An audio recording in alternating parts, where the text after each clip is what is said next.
Esta é mais uma produção da Federação Espírita Pernambucana, para você que curte podcasts. Que o Mestre Jesus esteja conosco, na tarde de hoje, para que a gente possa refletir sobre seus ensinamentos, a ponto de sairmos daqui caminhando ao aprendizado. Falar de Jesus não é uma coisa muito fácil, Nós, seres limitados ainda, imperfeitos, falar do Mestre. Mas Ismael, no livro Estrela de Luz, narra uma passagem de Jesus, quando Jesus foi leiloado com Barrabás ao lado, era entre ele e Barrabás, e aquela multidão que ali estava diante do Mestre, pedindo por Barrabás. É visto que naquela época já existia os interesses acima de tudo, a corrupção, de modo que tudo foi muito preparado para que Jesus fosse ali o condenado. Os fariseus, sua vez, eles pagaram algumas moedas de prata para algumas pessoas que estavam indecisas, porque antes era feita uma enquete para saber em quem eles prefeririam ou votariam, caso chegasse a esse ponto. Poucos falavam Barrabás, outros indecisos, e alguns seguidores de Jesus, é claro, que votariam em Jesus, que escolheriam Jesus. Aqueles indecisos e os que já tinham Barrabás em mente eram colocados no primeiro público, ou seja, na praça, ali na frente, onde tudo aconteceria, e por trás de um muro ficariam os que escolhiam Jesus. Aqueles primeiros receberiam suas pratas caso gritasse o nome de Barrabás. E assim aconteceu. Quando os discípulos de Jesus, aqueles que seguiam, os seguidores de Jesus, perceberam que aquilo era uma armação, foram para tentar invadir aquele espaço.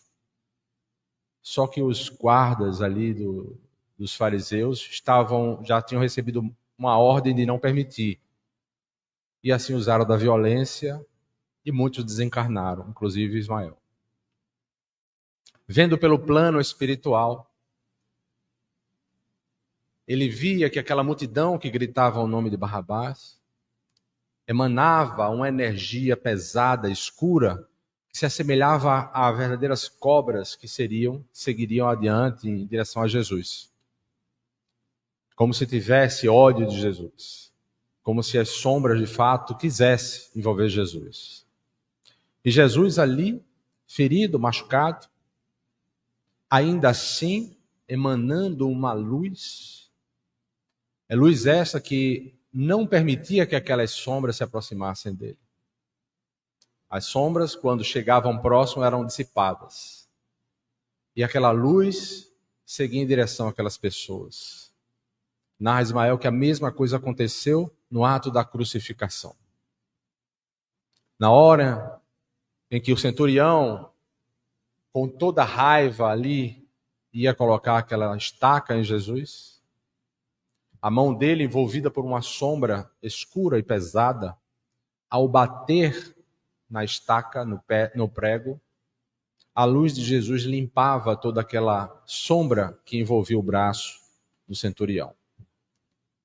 Em outras palavras, Jesus, sendo ele o exemplo do perdão, perdoando aquele que estava maltratando, e como se eliminasse dele toda aquela culpa, toda aquela energia pesada, iluminando todo ser que se aproxima, não importa como, se é para beijar os pés ou se para agredir, ele estava ali, passando o seu amor. Jesus, e nós sabemos, e bem dito, e bem explicado, que Jesus, ao terceiro dia, retornou. E a gente sabe que Jesus, nesses 3 dias, Ele foi de encontro a Judas, que sofria, internalizando sua culpa de modo a ter adoecido, a ter enlouquecido no umbral. E Jesus levou os 3 dias para trazer Judas e alguns outros. E só assim, depois dos 3 dias, é que Jesus se materializou.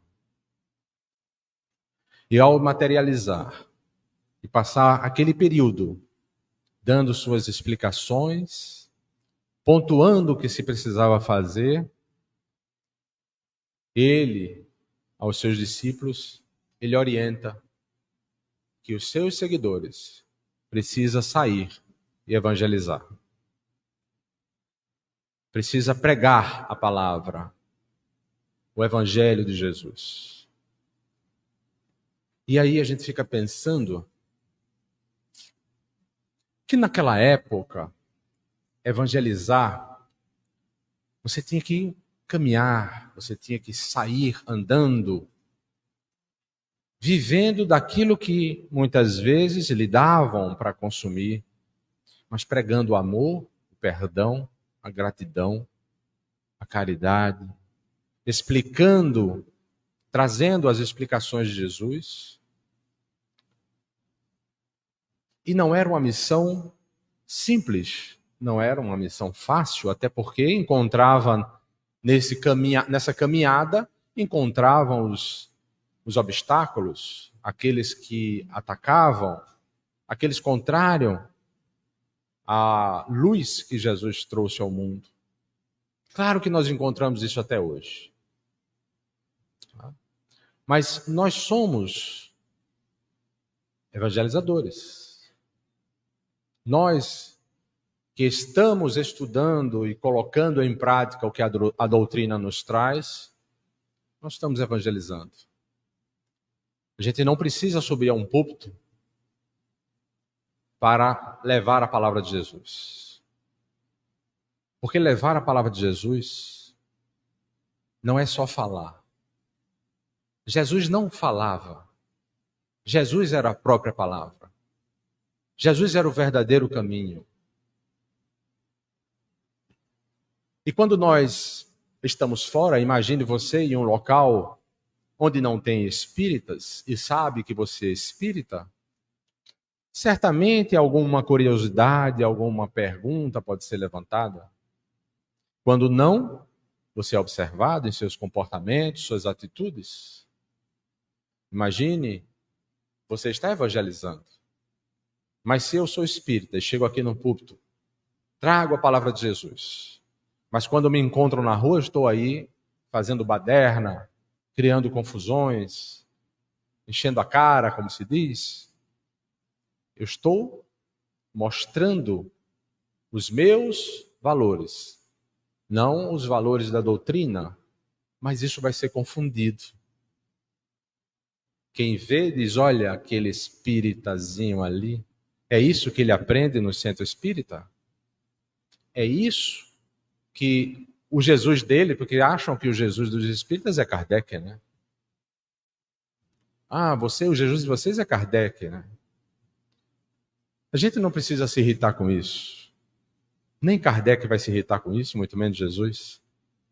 Isso é ignorância. E a gente precisa ter essa consciência de que nós somos a representação da doutrina. E na hora em que nós somos educados, praticamos a caridade, não a caridade que se tira selfie, mas a gentileza com as pessoas, nós estamos divulgando a doutrina. A gente não precisa dizer que é a doutrina espírita. Nós estamos replicando o que Jesus nos ensinou. Essa é a nossa missão. Não importa se ache que você é católico, que você é protestante, que é espírita, não importa. O que importa é o que você está passando para eles. É como nós somos vistos. Aliás, como todos são vistos.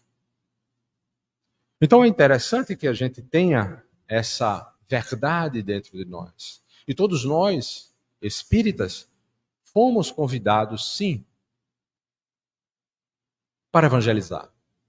Todos nós, sem exceção. É claro que nós temos categorias de evangelizadores, cujo objetivo é evangelizar crianças, evangelizar pessoas. Mas todos nós somos evangelizadores. Não só nas palavras, aliás, muito menos nas palavras. Somos em ações. E é isso que a gente precisa refletir na tarde de hoje. Será que eu estou cumprindo essa missão que Jesus nos convidou de evangelizar? Será que quando eu vejo algo de errado, ao invés de me silenciar, eu começo a reclamar, criticar, julgar as pessoas? Será que quando me afetam eu dou revide? É claro que a gente cai nesses percalços emocionais. Jesus não quer que ninguém saia daqui batendo as asas para o céu. Quer que nós tenhamos a consciência de que temos falhas e que precisamos melhorá-las. E a gente só vai melhorar quando tem consciência. Vou perguntar uma coisa a vocês. Se vocês não tiverem consciência que estão doentes, vocês vão procurar médico? Procura ou não? Não. A gente só procura quando toma consciência. Se eu não tenho consciência que estou errado ou que tenho falha, eu não vou procurar me ajustar. Nós precisamos ter essa certeza de que ainda somos falhos, a humildade que nos coloca numa posição de buscar ajuda ou até mesmo de nos trabalhar para melhorar. Mas precisamos sair e pregar a palavra do Pai. Mas tem um grande problema. Nós precisamos estudar a doutrina, nós precisamos divulgar a doutrina, mas não é divulgar a ponto de querer que as pessoas se convertam à doutrina, não é isso. É transformar, é dar vamos dizer assim, o auxílio à transformação de cada um. Não importa a religião, a religiosidade. Agora, o grande problema é que muitas vezes nós nos deixamos levar pelo orgulho, pela vaidade, pela ganância. E a gente vê muita gente que tem grandes capacidades para evangelizar, para divulgar as palavras do Pai, mas se perdem. E aí começam a tratar a doutrina como um trampolim. Trampolim para melhorar profissionalmente, trampolim para melhorar financeiramente. Ou seja, desviam do caminho. Que é exatamente o oposto. A gente precisa sacrificar, e sacrificar, entendam, sacrificar como dar espaço, também priorizar a evangelização, o nosso melhoramento. Eu vejo muita gente que se dedica exclusivamente ao trabalho. Esquece família, esquece Deus, esquece o próximo. Eu vejo pessoas se dedicarem exclusivamente ao lazer, ao prazer, a viver uma vida de onda. Esquece Deus, esquece o próximo. Eu vejo pessoas vivendo em função de ter, esquecem de ser. E isso começa a desviar daquela missão que cada um de nós recebemos. Ah, mas eu não tenho coragem de subir ao púlpito para falar. Não precisa. Não é esse púlpito. É o púlpito da vida, do cotidiano, do dia a dia que a gente precisa melhorar, que a gente precisa trabalhar. E é isso que o mestre quer que a gente faça. A gente precisa trabalhar primeiramente a nossa humildade, a nos colocar como iguais a todos. Ninguém é melhor do que ninguém. Ninguém é melhor porque é um milionário ou trilionário. Ninguém é melhor porque conhece mais. Nós seremos avaliados pelo que fizemos de bom para a gente e para o próximo. Também não adianta se dedicar ao próximo e esquecer de si. Que a gente primeiro precisa se amar. Não adianta negligenciar a saúde para oferecer ao próximo uma condição melhor. Porque dentro das responsabilidades que temos, cuidar do nosso corpo também é prioridade. Porque o corpo é o veículo no qual utilizaremos para cumprir as nossas missões. Se eu estrago o meu corpo, se eu estrago a minha saúde, eu não tenho como cumprir a missão que Jesus me fez confiar. A missão de distribuir os bons ensinamentos, os ensinamentos da vida futura, a caridade, o amor, a compaixão, e não deixar que as pragas nos desviem do caminho. O orgulho, a ganância, a vaidade nos desviem, nos achando melhores, porque eu conheço mais, e porque eu devo desdenhar alguém que ainda acredita em certos mitos religiosos. Eu não tenho esse direito.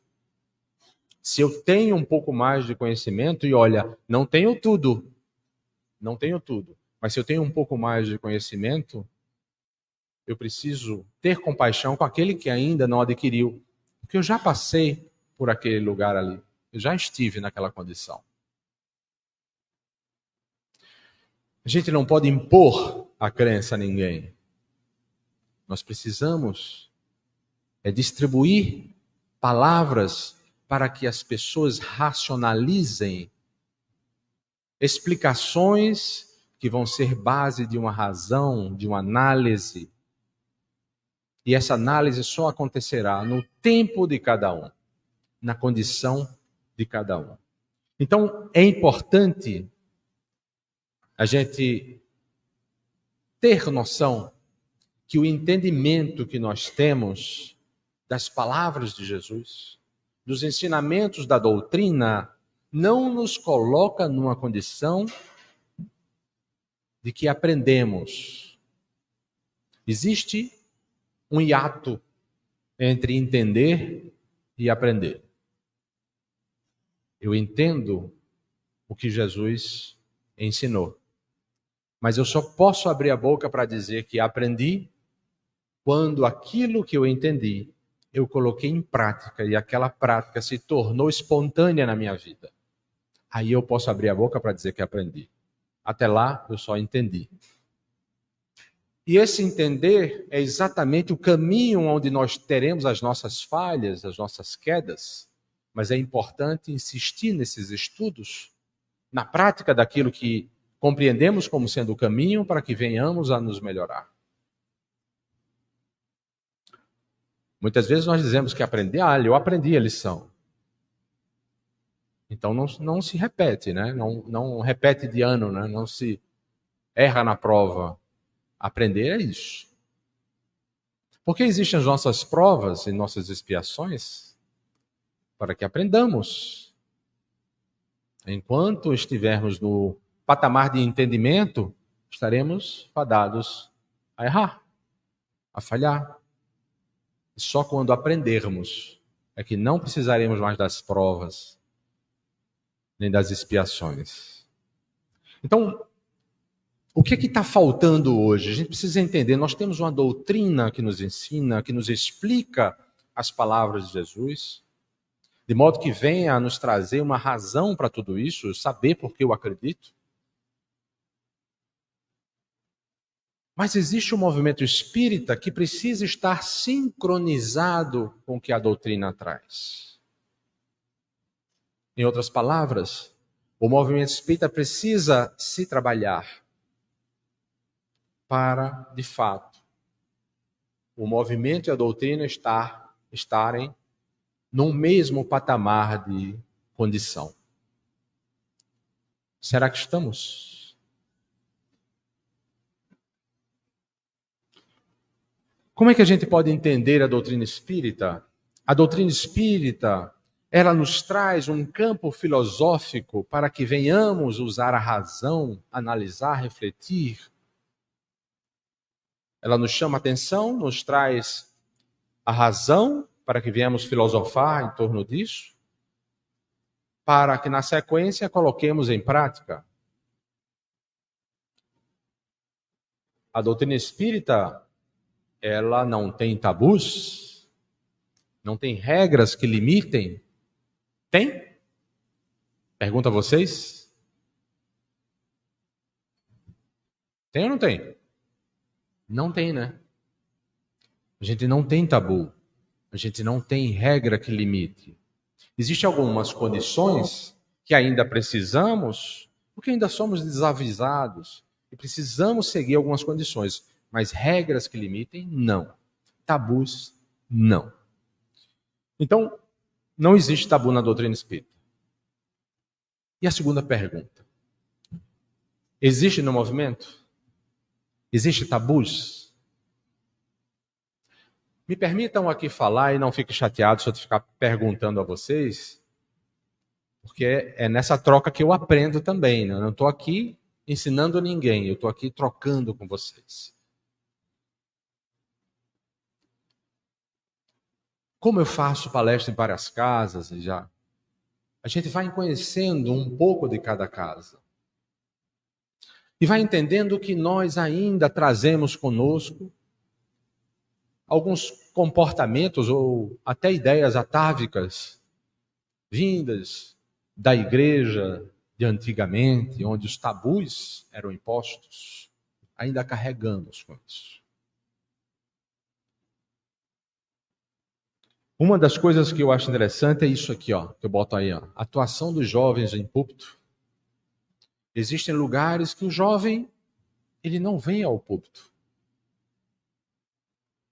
A federação, ela movimenta hoje uma juventude, uma mocidade, para que ele possa sair evangelizando, divulgando. Mas existem casas que dizem assim, não vou colocar o jovem, se eu colocar ninguém vai acreditar, porque é um jovem. Imagine, o público tem idade média entre 30 a 50, 60 anos aqui, às vezes um pouco mais. Eu vou botar um jovem de 20 anos para falar, não vai ter crédito. Por que não? Por que não? O jovem de hoje já vem com uma mentalidade diferente da minha.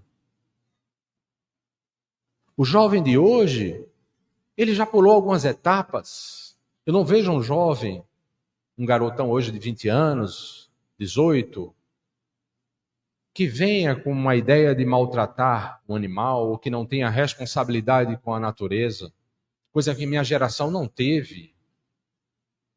Então o jovem ele já vem evoluindo. Ele já tem uma visão humana, coisa que a gente precisou lapidar. E olha, ainda nem lapidamos. Então é importante a presença do jovem no movimento espírita. Porque nós estamos ficando velhos. Para quem está ficando velho, como eu, né? Daqui a pouco eu não estou mais aqui. E são jovens. Quem vai conduzir o movimento espírita? São jovens. Não adianta. Eu posso até ajudar do lado de lá. Posso. Né? Se eu for para lá, né? Que a gente tem a mania de dizer, né? Que céu e inferno, né? Mas onde é o céu e o inferno, né? Se eu for lá para umbral, não sei se eu vou poder ajudar, ou posso até ajudar, né? Com um exemplo que não deve ser seguido, mas isso é um tabu. Claro que não estou falando aqui, não estou generalizando. Estou citando o que ainda acontece. Outra coisa, palestras participativas. Veja que é difícil, né, ter palestra participativa, né? Participar com vocês. Eu já presenciei cena de numa palestra, uma pessoa levantar o braço e perguntar, porque teve dúvida. E a pessoa diz assim, olha, a palestra espírita você não pergunta, só escuta.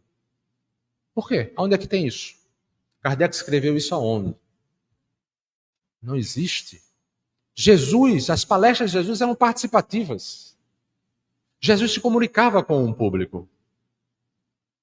Escutava para poder falar. E por que não fazemos isso?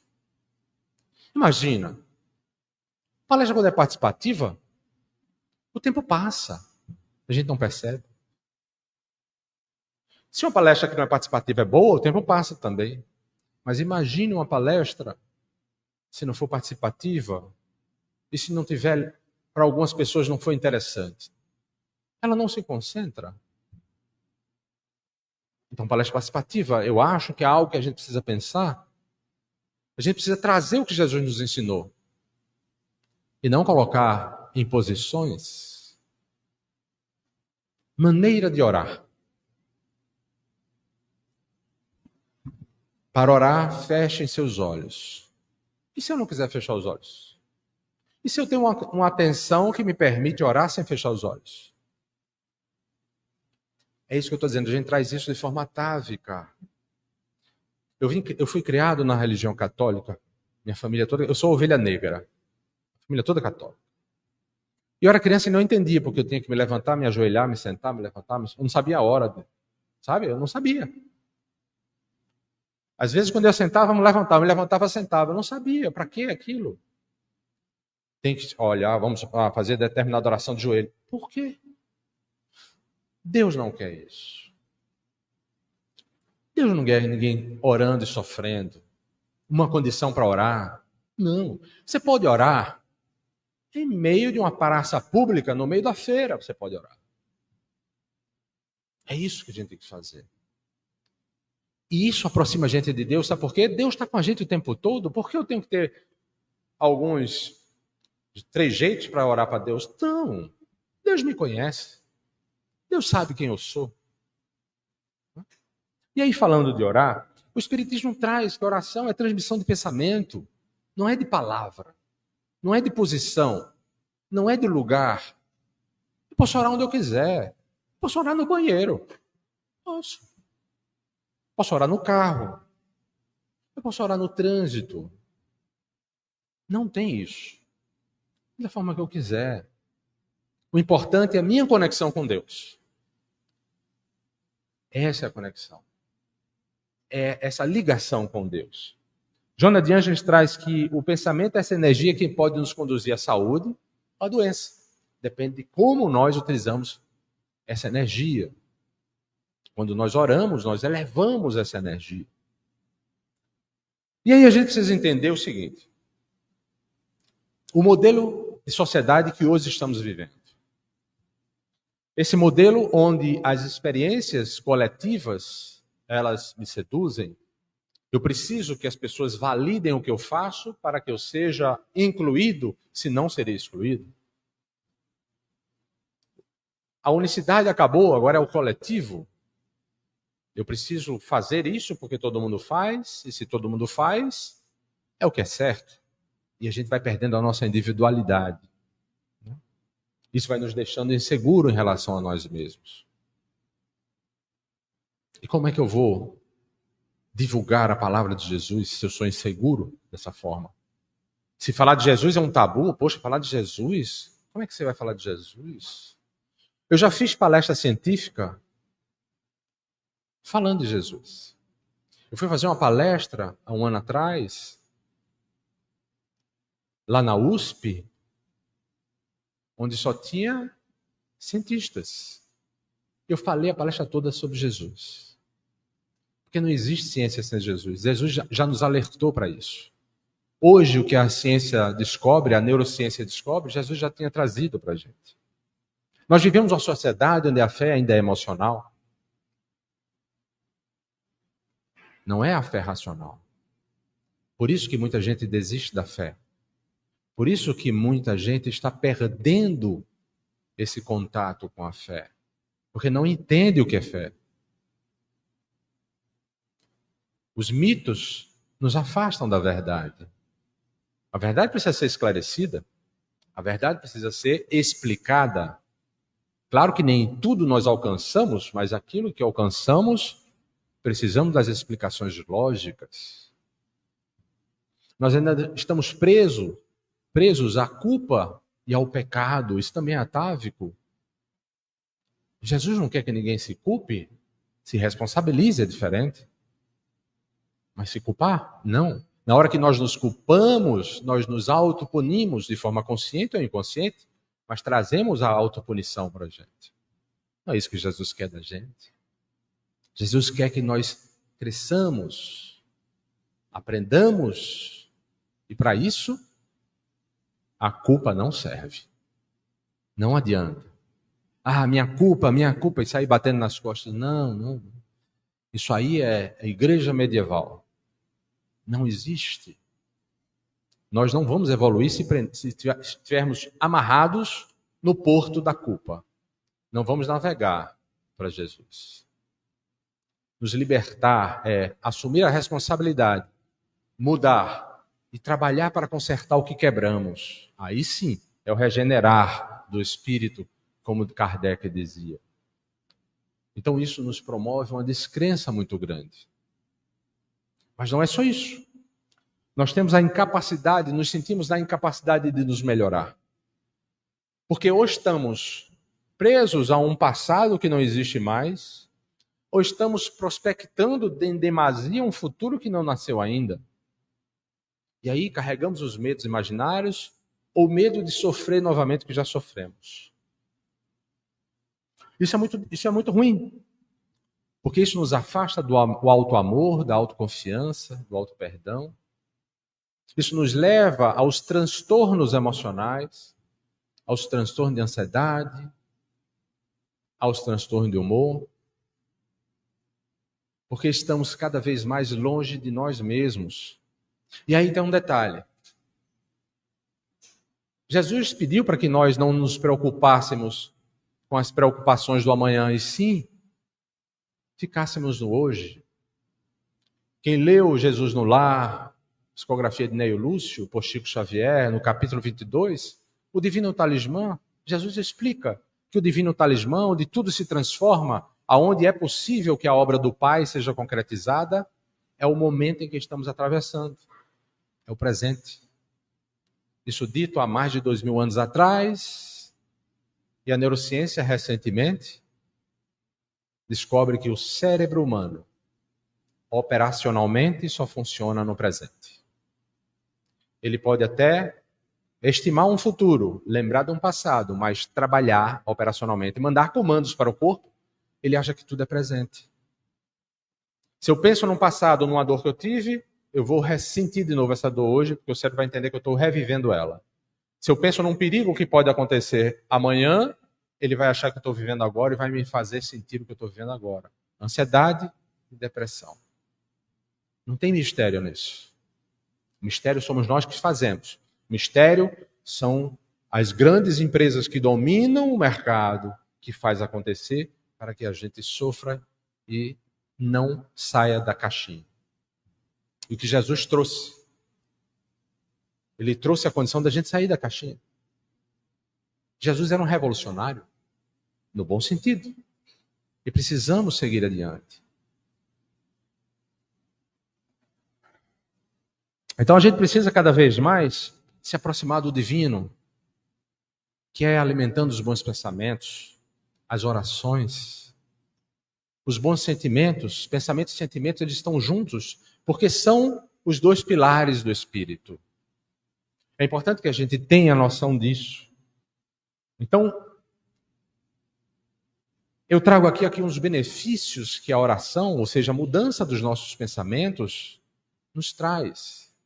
Entre inúmeros, para não dizer ilimitados, que eu não tenho como atestar isso, até por serem ilimitados. Alguns eu trago que foram comprovações científicas, ou seja, a ciência hoje já prova o que a oração faz com a gente. Porque na hora que eu oro, que eu emano um pensamento bom, oração não é só eu estar concatenando palavras, mas sim sentimentos. Se eu lembro de alguém com um sentimento bom e puro, é uma oração. Se eu aprecio a natureza, eu estou orando. Então, toda vez que nós oramos, tanto o campo eletromagnético que se segue, ele muda, como dentro de mim também muda, não só a nível magnético, mas também neurológico. Então, um benefício que a oração traz é a neuroplasticidade, o que a gente tem, a capacidade que a gente tem de transformar nosso cérebro em função e em estrutura. A gente pode mudar tudo na vida da gente, se formos merecedores. Não vou fazer isso porque eu não sei se sou merecedor, só vai saber fazendo. Então a gente precisa orar mais, alimentar os bons pensamentos. Hoje nós temos de 50 a 70 mil pensamentos dia, mais de 90% é lixo, não serve para nada, joga fora. Imagina se a gente inverte esse percentual, o que a gente transforma em nossa vida, nossa saúde. Outro benefício da oração é que ele melhora a nossa atenção, concentração e poder de tomada de decisão. Ou seja, a região do nosso lobo frontal é ativada quando nós estamos orando, comprovado cientificamente. Concurseiros, orem. Mas não orem pedindo para passar. Orem para melhorar sua atenção e concentração. A oração é um instrumento muito forte na vida da gente, a oração. Outro benefício da oração: aumenta a resistência à dor e diminui a intervenção do ambiente. Lembra que eu falei que a gente pode orar numa praça pública, no meio de uma feira? Quando a gente ora, essa região, o lobo parietal da gente, ele diminui em atividade. Diminuindo a atividade, faz com que a gente tenha mais resistência ao ambiente. Parece que o volume do ambiente começa a diminuir. E a oração se torna mais forte, mais alta. As dores também diminuem. Porque ao mesmo tempo que eu ativo o lobo frontal, que eu estou conectado a uma ideia positiva, eu estou liberando serotonina, eu estou liberando endorfina, eu estou desativando, ou melhor, tirando atividades dessa região, de forma que eu sinto menos dor. Então, enquanto nós estamos orando, concentrado na oração, nós sentimos menos dores. Veja que interessante, porque a oração, o que Deus nos deu? E a gente não utiliza, né? A gente corre logo para o medicamento, né? Aumenta o autocontrole emocional e a sensação transcendente. Por quê? Ativa o córtex cingulado anterior. E isso é interessante porque a sensação de conexão com algo muito maior, com um alto aconchego, com um Deus que existe dentro da gente. Quando a gente ora, a gente sente isso, porque o córtex cingulado, quando ativado, nos dá essa sensação. Todos nós temos isso. Então, todos nós somos seres espirituais. Estamos espiritualizados. Só não ligamos o botão, mas todos nós somos. Até os ateus. E eles ativam, muitas vezes, muito mais do que aqueles que se dizem cristãos, quando ele pratica a caridade, sem a pretensão de agradar a Deus, só pelo fato de amar ao próximo. Melhor autoestima, que libera a ocitocina, aquele hormônio do amor, do abraço, da amamentação. A gente se sente mais amado por nós mesmos. A sensação é outra quando nós oramos. E a oração, volto a dizer, é quando o pensamento e o sentimento eles estão juntos de forma positiva. Não estou aperreado, não consigo orar. Consegue imaginar Jesus? Consigo. Aprecie essa imagem em sua tela mental. É uma oração. Faz tudo isso que eu estou dizendo aqui. Tudo. Aumenta a nossa felicidade. O nosso cérebro límbico entra em atividade conectado com aquilo que estamos orando. Então liberamos serotonina, liberamos a encefalina, dopamina. Quando nós praticamos a caridade, liberamos tanta dopamina que quem quiser tirar o vício do chocolate, começa a fazer caridade, no lugar de comer chocolate. Porque libera mais dopamina do que o próprio chocolate. Quer dizer, chocolate para quem gosta. Para quem não gosta, não libera nada de dopamina, né? Traz sofrimento. Alguém aqui não gosta de chocolate? Ou ninguém? Tá bom. Descansa mental e fisicamente mais do que o sono. É interessante isso porque a nossa frequência mental ela diminui, o cortisol diminui E aí, a gente lembra que Jesus, enquanto os discípulos repousavam e iam dormir, o que é que Jesus ia fazer? Orar. Passava a madrugada orando. No outro dia, era o primeiro em pé, incentivando os discípulos a se levantarem para seguir com a missão. Não peço aqui que ninguém troque uma noite de sono para ficar orando a noite toda. Não é isso. Mas experimentem chegar um dia de trabalho cansado. Vá para o seu cantinho ali e ore do seu jeitinho. Mas ore mesmo. Faça uma oração, uma conexão com Deus. Sinta essa conexão com Deus. Orar é sentir. Sinta. Eu garanto que vocês vão sair dela mais descansados, como se tivesse tirado um cochilo restaurador. Então a gente estava falando de maneira de orar. Falar de contribuição financeira é um tabu. Não vamos falar, é isso. O que é que vão pensar da gente, que a gente está aqui? Imagina, olha a estrutura para trazer conforto para que a gente fale na palavra de Deus. É custo. Ainda não está caindo do céu. Se está caindo, a gente não sabe aonde. Então a gente precisa dessa ajuda, assim, de todo mundo, sabe? Esses livros, o objetivo dele é exatamente isso. Os direitos autorais são doados para a ação de caridade. A gente precisa fazer isso. A gente precisa ajudar. Mas existe um tabu. Tem medo de falar. Não precisa ter medo de falar. Nem a gente tem que compreender de forma errada. Não tem. O que é que as casas espíritas vivem de quê? De contribuições. Só isso. Elas trabalham para que cheguem essa contribuição, para que ela possa oferecer condição mínima para que venham. Porque imagine, você vai para uma casa espírita onde não tem onde sentar, onde ela é toda fechada e não tem um ventilador, você não vai querer voltar mais. Não vai, a não ser que esteja se autopunindo, carregado de culpas, né? Eu vou para lá porque eu preciso me punir. Mas a gente precisa disso, o movimento precisa disso. A gente precisa divulgar. Para divulgar, imagina, para ter uma casa cheia, é preciso que a gente tenha um sustento. Mas não o sustento das pessoas, é da instituição. É do movimento. Então também é um tabu. Explicar diversidades de entidades que trabalham para Jesus. Não pode falar de Preto Velho. Por que não?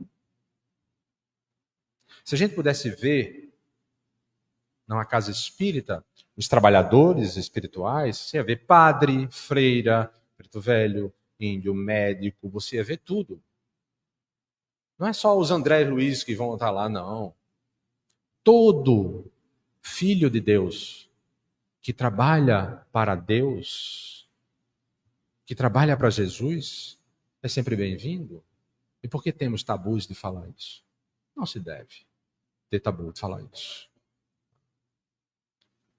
Músicas com instrumento de percussão. Eu já vi centros proibir isso. Não pode, porque isso vai atrapalhar, vai perturbar os pensamentos das pessoas, vai perturbar o ambiente. Não perturba. Por que a música tem que ser só no violino, no piano, no violão? Por que não no instrumento de percussão? Pode. Qual é o problema? Qual é o problema? O que atrapalha a psicosfera não vai ser a batida, mas vão ser os pensamentos de quem está lá. Aí sim atrapalha valendo. Então são tabus, volto a dizer, não são todas as casas, mas ainda são tabus que o movimento não pode permitir acontecer, porque geram preconceitos. E na doutrina não tem espaço para preconceito. A fé que remove montanhas pode levar à cura, mas primeiro a gente tem que acreditar nisso. A gente tem que ter essa certeza de Deus em nossas vidas. Deus sabe o que eu passo. Deus está em todo lugar. Deus pode o que quiser. Se aquilo que eu estou enfrentando não mudou, eu sei que Ele sabe. Eu sei que Ele sabe o que eu estou passando. Mas se não mudou, é porque Ele sabe que para mim vai ser melhor enfrentar aquilo. E por que eu vou lamentar? Por que eu vou me desestruturar se Deus está comigo? Isso é fé. Eu tenho fé em Deus, mas no primeiro problema eu entro em desequilíbrio. E cadê a fé? Algo para a gente sair pensando daqui? Cadê a fé? Ah, mas aconteceu isso, inusitado, eu não estava esperando, tal. Sim, tá. Mas Deus sabia. Deus te conhece. Deus sabe de tudo na tua vida. Se tu estás enfrentando isso, é porque precisas enfrentar. Porque existe algo para aprender nisso aí. Mas não perde a fé. Essa fé começa em nós mesmos.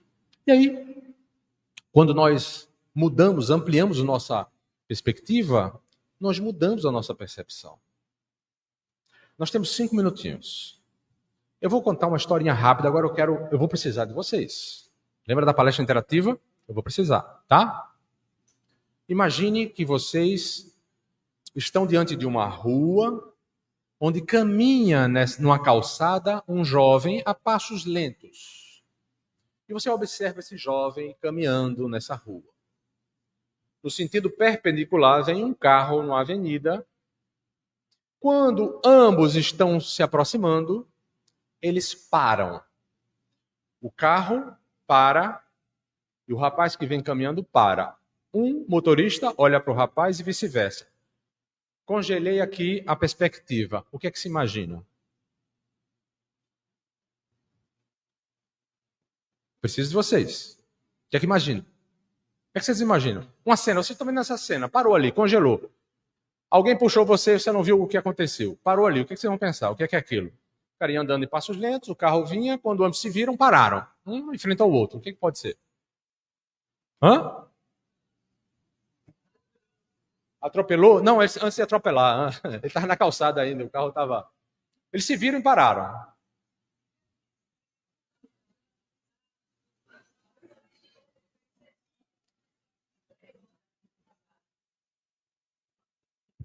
Podia ter percebido e freou para não atropelar. Podia ser um assalto, alguém falou assalto aqui. Eu vou ampliar essa perspectiva, tá certo? Vou ampliar, presta atenção. Aí você observa, aí você volta para a cena. Aí você observa que aquele rapaz que parou diante do carro saiu correndo no sentido oposto. Parei a perspectiva. O que é agora? Assalto? Não é assalto? Pode ser, né? O que mais? Pode ser assalto. O cara podia estar devendo e viu o cobrador, saiu correndo, né? Pode ser. Não pode ser? Veja. Vou ampliar mais um pouquinho a perspectiva, tá?